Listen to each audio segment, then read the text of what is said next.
Шайтан зериккенинен көпүрөнүн жанына келип, азыр ким көпүрөдөн өтсө, аны сууга түртүп бир аз көңүлүмдү ачайын деп ойлонот. Ойлонуп бүткүчө эле орто жаштагы эркек көпүрөгө келип калат. Мына көңүлүмдү ачайын, сууга түртүп жыргайын десе эле ал адамдын жанына жолой албай коет. Миң аракет кылса дагы шайтандын ою ишке ашпайт. Себеби ал адамга эртең менен жумушка кетерде аялы бүгүнкү күнүң ийгиликтүү болсун, Кудайым жолуңду ачсын деп бата берип узаткан болот. Шайтан үмүтүн үзбөй башка адамдарды күтөт. Бир маалда студент бала көрүнөт. Ал көпүрөнүн так ортосуна келгенде түртөйүн дейт, дагы эле адамдын жанына жолой албайт. Көрүнбөгөн дубал шайтанды тосуп калат. Ал көрүнбөгөн дубал энесинин эртең мененки берген батасы эле. Энеси алыс башка жакта жашаса да батасы ушундай күчкө ээ.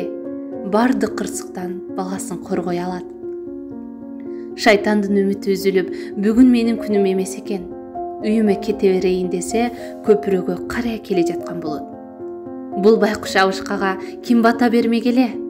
Алы деле жок. Азыр жолум болот деп колун сүйүнгөндөн ушалап баштайт.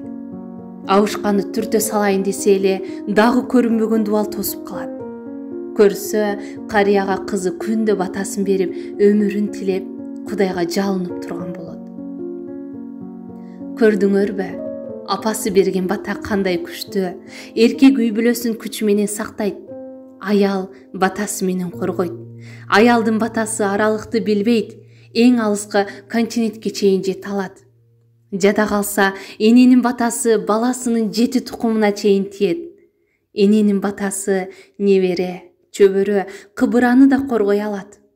Апалардын көңүлүн оорутуп, алагдык кылбай, үйдөн чыгарда ар дайым батасын алып чыккыла.